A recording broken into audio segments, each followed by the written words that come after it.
The old man hadn't spoken to another living soul in 72 days. Not the grocer, not the postman, not even the neighbor's kid who waved at him every morning on his way to school. His name was Walter, and he lived alone in a crooked house at the edge of the forest, where the fences leaned like tired shoulders and the garden grew wild with ivy and memory. He was the kind of man people whispered about. They say he used to be a teacher. No, a soldier. No one knows. He just stopped. Walter didn't wave, didn't smile. He walked the same path every morning, coat buttoned tight, head down, hands behind his back like a ghost stuck in a loop. No one knew what he was grieving, only that he never spoke and never let anyone close. Until the day the dog arrived, a German shepherd dragged, limping, ribs like piano keys, eyes too sharp to belong to something so broken. No tags, no collar, no owner in sight. Walter found him curled under his porch during a rainstorm, more shadow than animal. He didn't bark, didn't growl, just stared. Walter stared back. For a long time, neither of them moved.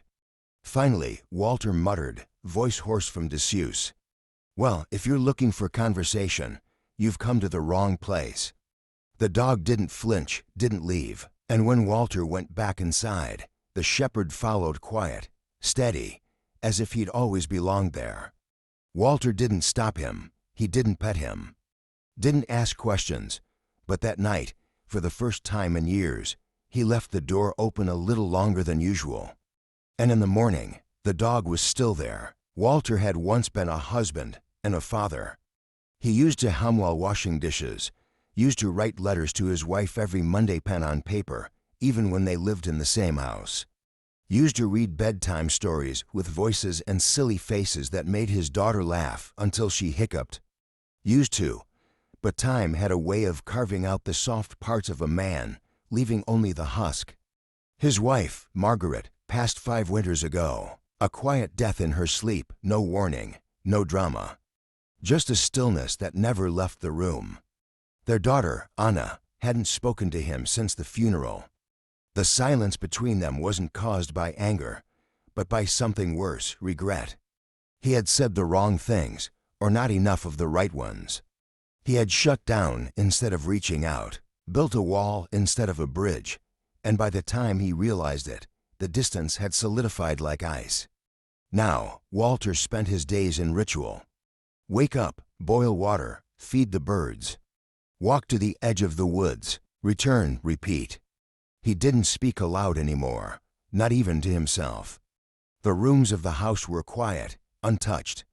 Dust had settled like memory on every surface.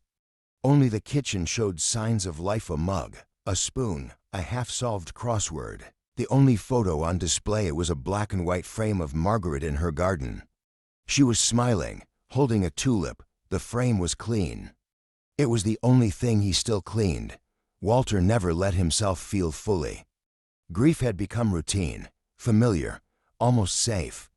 So when the dog appeared, he didn't see a companion. He saw a disruption, but he didn't tell him to leave either, because something in the shepherd's eyes mirrored his own. Not just loneliness, but recognition. Walter didn't name the dog. He didn't feed him the first night. Didn't put down a blanket, didn't say, "Stay." But the shepherd stayed anyway. He curled in the corner near the fireplace, close enough to feel warmth, far enough not to impose. He didn't whine, didn't beg, just watched. The next morning, Walter opened the back door like usual. Walked his path like usual, but this time, there were footsteps behind him. The dog padded silently beside him, matching his pace without a leash. Walter glanced down. Suit yourself. The days began to shift. Walter made an extra egg in the pan. Didn't say it was for the dog, but he dropped it on the floor and didn't complain when it disappeared. He left the porch light on at night, said it was for visibility, but the dog always slept near the steps. The townspeople noticed first. "Did you get a dog, Mr. Whitmore?" He grunted. "Not mine." But they saw the way the dog stayed close, ears flicking at Walter's every movement. The mailman left biscuits tucked in the newspaper. The grocer slipped bones into his bag. and the dog still unnamed greeted them with a quiet, steady gaze that made people pause. At home, something softened. Walter began talking not to the dog exactly, but near him. "Storm's coming," he'd mutter, watching the sky, or, "Margaret hated this chair. Said it looked like a collapsed spider." The dog would listen. Not move, just be there, and that was enough. One evening, Walter lit a fire and sat in his old armchair. The dog came over, slowly, and rested his head on Walter's knee. Walter didn't move, didn't breathe. Then tentatively he placed a hand on the thick fur. "Rough, warm, real. You remind me of someone," he whispered. And though he didn't say who, the dog didn't need to ask. It was a Tuesday, gray sky, thin drizzle. One of those days that clings to your bones. Walter had just returned from the woods, his coat damp, boots muddy. The dog, still nameless, shook off the rain at the door, waited to be let in. Walter opened it without a word. He poured tea, sat by the window. The dog lay down at his feet, routine, then. A knock at the door. Walter flinched. No one knocked anymore. He opened it slowly, cautious, expecting a salesman, a neighbor, maybe a stranger. But instead, he saw Anna, his daughter. The girl who hadn't visited in 5 years. Who hadn't called, who hadn't answered his letters. Her eyes were tired, older, but still hers. She wasn't alone. Behind her stood a boy no older than 10. Dark curls, wide eyes, a backpack hanging off one shoulder. She spoke first. "Hi, Dad. This is Noah. He's your grandson." Walter gripped the doorframe. His mouth opened, then closed. He looked at the boy, then at the dog, then back at Anna. "Why are you here?" She hesitated. Swallowed hard. "I need help, just for a few days. Something came up with work," and Walter held up a hand. "You haven't needed me for years." Anna bit her lip. "I know. I was angry. I still am. But this isn't about us right now." She turned to the boy. "Noah, this is your grandfather." Noah didn't step forward. He just looked past Walter at the German shepherd sitting silently by the fire. "You have a dog," he said softly. The dog tilted his head, quiet, curious. Walter cleared his throat. "He's not mine."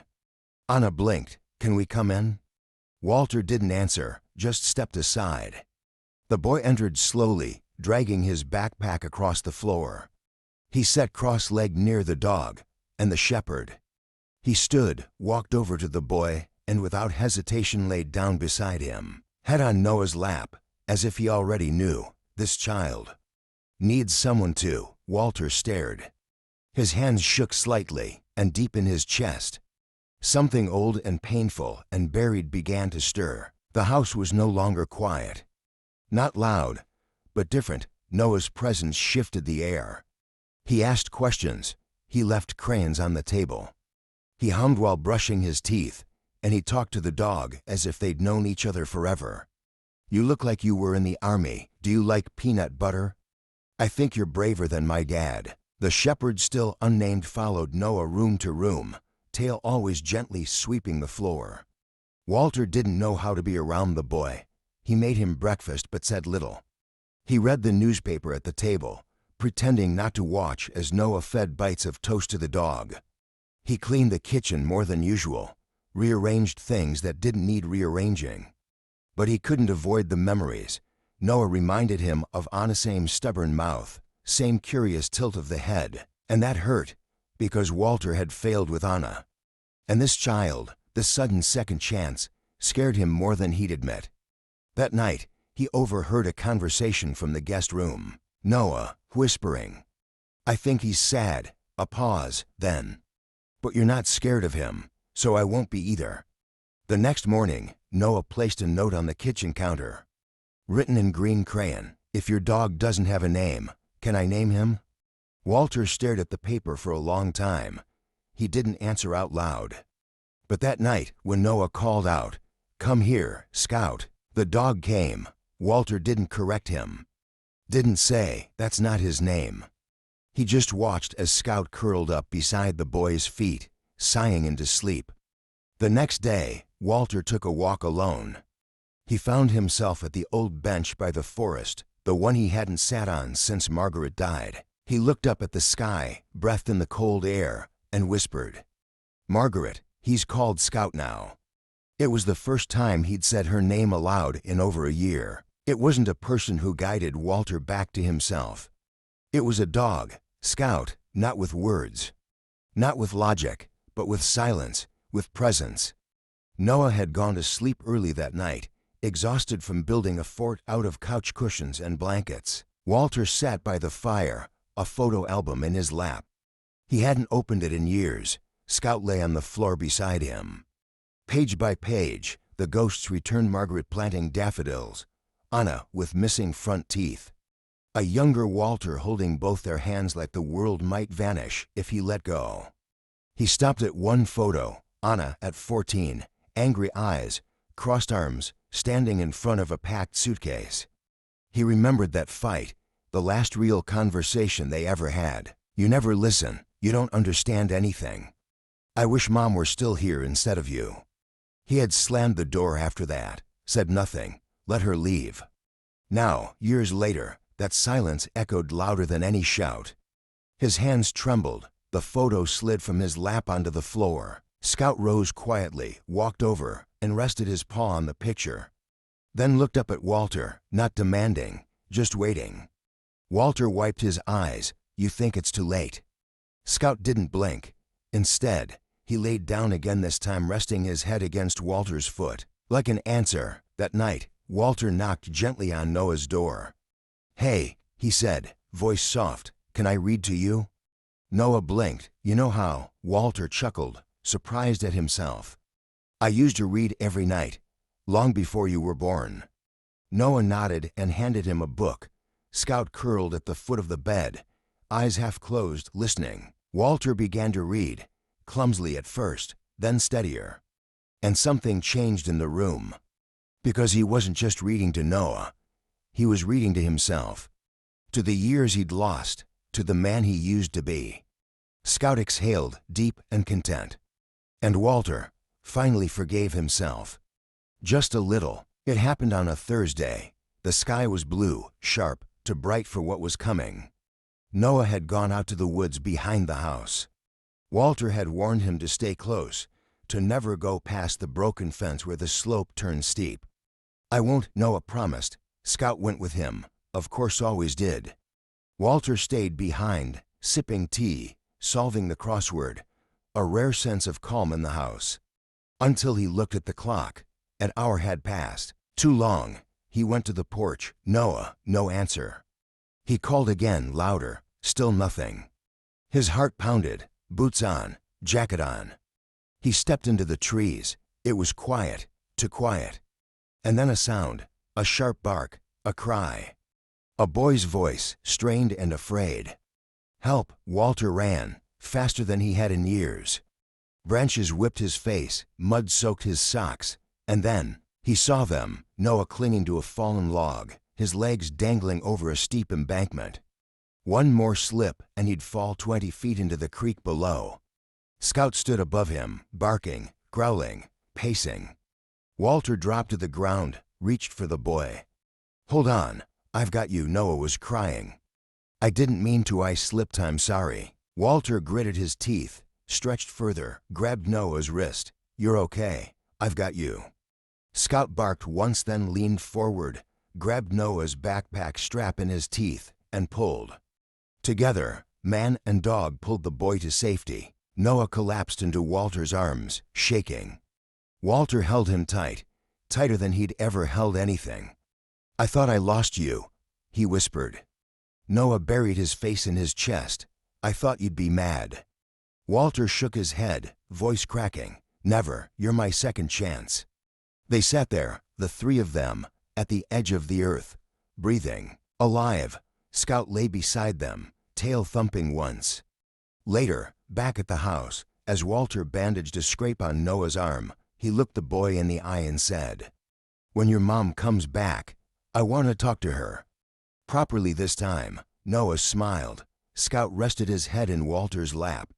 For the first time in a long time, Walter looked up and whispered to the dog, "Thank you, Scout." The house felt different after that day. Not just safer, lighter. Walter no longer sat in silence. He hummed again while making tea. He started leaving notes in Noah's lunchbox, little jokes, old riddles, one-word answers to crosswords Noah didn't understand yet. Scout moved through the house like he belonged. Because he did. At night, Noah slept deeper. During the day, he laughed louder. One afternoon, Walter found Noah lying on the floor beside Scout, reading a comic book out loud. "He likes the sound of the action words," Noah said. "Especially boom." Walter smiled. He didn't remember the last time he'd smiled and meant it. The next weekend, Anna returned. Her eyes held hesitation, like she was still bracing for disappointment. But when she stepped inside and saw Noah building a Lego tower on the rug, Scout watching like a proud older brother, and Walter humming as he stirred soup on the stove, she froze. Walter turned. Their eyes met. And for the first time in 5 years, he spoke her name with warmth. "Anna." Her voice cracked. "Hey, Dad." There was a silence between them, but it wasn't heavy this time, just full of years, of hurt, of the possibility of something new. Noah looked up. "Mom, this is Scout. Grandpa didn't name him. I did." Anna smiled. Scout trotted over and sat beside her, calm, present. She knelt and placed her hand on his head. "Thank you," she whispered, "for bringing them back." Later that night, after Noah was asleep and Anna had gone home, Walter sat on the porch with Scout. The stars were out. The sky was quiet. Walter leaned back, exhaled deeply, and said, "You saved all of us, didn't you?" Scout didn't respond. He didn't have to. He just rested his head on Walter's foot, solid and still. And in that stillness, Walter realized something. He wasn't alone anymore. Autumn arrived gently. The trees outside Walter's window turned amber and gold. Noah returned on weekends, Anna too, sometimes. They didn't always stay long, but they came. And that was enough. The kitchen no longer smelled like dust. It smelled like bread, cinnamon, tomato soup. Walter had started cooking again, simple things, but with care. Scout had claimed the living room rug as his throne. He still followed Walter on his daily walks, but now he walked slower, more content, tail swaying, not alert, just present. They visited the same bench near the woods. Sometimes Walter brought a book, sometimes just his thoughts. One afternoon, he brought a small wooden box. He placed it on the bench beside him. Inside were letters, dozens of them, all addressed to Anna, all unsent. He held the box for a long time. Then he turned to Scout. "I think I'm ready." That weekend, when Anna visited, he handed her the box. "I never knew how to say any of it, so I wrote it. Maybe you'll read them someday." Anna nodded. She didn't open the box. She didn't need to, not yet. Instead, she hugged him. Tight, real. Walter hugged her back. And something inside him finally let go. The fear, the guilt. The voice that told him he'd missed his last chance. Later, sitting with Scout under the old oak tree, he whispered, "She forgives me. I think she really does." Scout blinked slowly. Walter reached down and scratched behind his ears. "You knew this would happen, didn't you, you clever old beast?" That night, Scout curled up beside his bed. And Walter, for the first time in years, slept without waking once. Walter wasn't a different man, but he was no longer hiding inside the shell of who he used to be. He still walked the same forest path, still brewed his tea at exactly 7 a.m., still sat on the porch with a book and a blanket, but now he did it with company. Scout always beside him, Noah's drawings on the fridge, Anna's letters on the mantel, slowly replacing the ones he never sent. Walter began writing again, not just in journals or notes to himself, but real letters, to people, to the world. He even volunteered once a week at the local shelter, just to walk the dogs, he'd say. But the staff noticed something deeper, dogs that didn't trust people. Trusted him, because they could see it. The grief he had carried, the patience he had earned. The kindness that had never truly left. One afternoon, a little girl at the shelter asked, "Is Scout a rescue?" Walter smiled. "No," he said softly. "He rescued me." Scout was older now, slower. But his eyes still held that fierce, steady fire. The same fire Walter now felt in his own chest. Not the fire of anger or regret, the fire of purpose. One morning, Walter stood at the mirror, fixing the collar of a crisp white shirt. Noah watched from the hallway. "Where are you going?" Walter smiled. "I've been asked to speak at the community center." "About what?" He paused, then said, "About second chances." Noah beamed. Scout wagged his tail once slow, deliberate. Walter knelt, placed both hands on Scout's face, looked into those amber eyes, and whispered, "You gave me mine."